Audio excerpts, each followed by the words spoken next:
बिस्मिल्लाहिर्रहमानिर्रहीम, अस्सलाम वालेकुम। इस वीडियो में मैं आज आपको बताऊंगा कि अंडर परफेक्ट कंपटीशन या मुकम्मल मुकाबला के तहत ऑपरेट करने वाली फर्म को नॉर्मल लॉस कैसे होता है। तो देखो, टेक्निकली मुकम्मल मुकाबला के तहत या अंडर परफेक्ट कंपटीशन ऑपरेट करने वाली फर्म को नॉर्मल लॉस उस वक्त होता है जब उसकी ओवरऑल एवरेज कॉस्ट उसके एवरेज रेवेन्यू से ज़्यादा हो जाए, लेकिन उसकी जो एवरेज वेरिएबल कॉस्ट है वो मीट हो रही हो। Average variable cost mean per unit जो लेबर की वेजेस हैं या फिर उसके अलावा जो रॉ मटेरियल वगैरह के एक्सपेंडिचर्स हैं वो मीट हो रहे हो, तो तब उसको नॉर्मल सा लॉस होता है।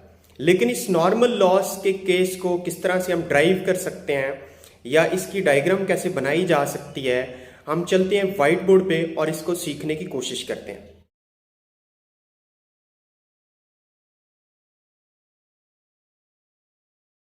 देखिए जी, इस वक्त हम व्हाइट बोर्ड पे आ चुके हैं और आपने जब इस केस को ड्राइव करना है तो आपने क्या करना है कि आपने दो एक्सिस ड्रॉ करने हैं, एक वाई एक्सिस जैसे मैंने आपके सामने ड्रॉ किया और एक एक्स एक्सिस। ये जो हॉरिजॉन्टल होता है ये एक्स एक्सिस है। इस एक्सिस के ऊपर क्वांटिटी प्रोड्यूस को मेंशन करना है, यहाँ पे ओरिजिन होगा और यहाँ पे चार चीजों को आपने लेबल करना है: average revenue, marginal revenue, average cost and marginal cost. और चूंकि परफेक्ट कंपटीशन है तो परफेक्ट कंपटीशन में जो प्राइस होती है फर्म की, प्राइस, एवरेज रेवेन्यू और मार्जिनल रेवेन्यू और डिमांड कर्व एक ही चीज होती है।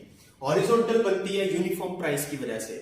अगर आपने यहाँ पे इक्विलिब्रियम फाइंड करना है तो इक्विलिब्रियम फाइंड करने के लिए आप एक मार्जिनल कॉस्ट का कर्व ड्राइव करेंगे लाइक दिस। और मार्जिनल कॉस्ट का जो कर्व है ये जहां पे मार्जिनल रेवेन्यू के कर्व को इंटरसेक्ट करेगा वहां पे इक्विलिब्रियम हो जाएगा इस पॉइंट पे।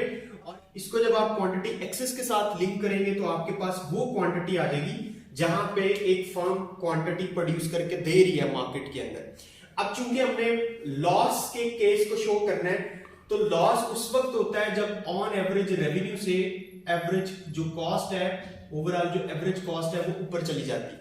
आपने क्या करना है कि यहाँ एवरेज रेवेन्यू से ऊपर जाकर एवरेज कॉस्ट का कर्व ड्राइव करना है। ऐसे ड्राइव करना है कि इसको आपने गिराना है टिल एमसी और उसके बाद इसको ज्यादा करना है। ये एवरेज कॉस्ट का कर्व है जो पीछे से गिरता हुआ आ रहा था और यहां तक इसका लोवेस्ट पॉइंट होता है एमसी पे और उसके बाद ये इस तरह बढ़ना शुरू हो जाता है और ये इस तरह यू शेप होता है। अब यहाँ इसको अगर हम इस वाई एक्सिस के साथ अगर लिंक करें तो हमारे पास जो ऑन एवरेज कॉस्ट है वो ऊपर चली जाती है और ये एरिया लॉस का है। लेकिन हमने बात की कि हमारे पास नॉर्मल लॉस है, लॉस नहीं बल्कि नॉर्मल लॉस है। और मैंने जैसे कहा कि नॉर्मल लॉस उस वक्त होता है जब ओवरऑल कॉस्ट ऊपर चली जाए लेकिन वेरिएबल कॉस्ट मीट हो रही हो, एवरेज वेरिएबल कॉस्ट। तो एवरेज वेरिएबल कॉस्ट का कर्व हमें यहाँ पे ड्राइव करना पड़ेगा। जितना हम यहाँ से ऊपर गए थे उतना नीचे आकर हमने एवरेज वेरिएबल कॉस्ट का कर्व भी ड्राइव करना है। तो वो भी उसी तरह यू शेप होता है। ये एवरेज वेरिएबल कॉस्ट का कर्व है, इस तरह हम इसको ड्रॉ कर देंगे और वेरिएबल कॉस्ट को अगर हम यहां लिंक करें तो ये एक आप देख रहे हैं कि यहाँ पे दो रेक्टेंगल्स बन गई हैं। एक ये रेक्टेंगल लोअर पोर्शन में जो मैं शेड कर रहा हूं जिसमें छोटे छोटे बॉल्स आपको नजर आ रहे हैं, ये वो एरिया है जहां पे अपेरेंटली इसको प्रॉफिट हो रहा है, उसका एवरेज रेवेन्यू ज्यादा है लेकिन वेरिएबल कॉस्ट, उसकी लेबर के खर्चे और उसका जो रॉ मटेरियल के एक्सपेंडिचर्स हैं वो मीट हो रहे हैं। लेकिन एक ये ऊपर एक रेक्टेंगल सी बन रही है जिसको मैं इस तरह शेड कर रहा हूं, ये वाले वो एक्सपेंडिचर्स हैं जो मीट नहीं हो रहे, ये उसकी एवरेज रेवेन्यू या एवरेज वसूली से ज्यादा है। ठीक है, और देखने में ये हमारे पास बन रही है रेक्टेंगल्स दो किस्म की, सी ए ई और बी वी, मतलब।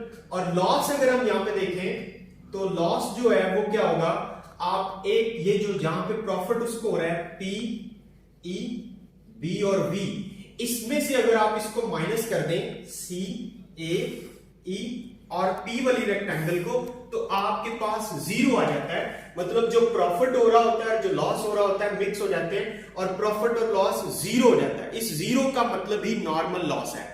ठीक है, तो इस तरह आपने इस केस को ड्राइव करना है। उम्मीद करता हूं कि आपको समझ आई होगी।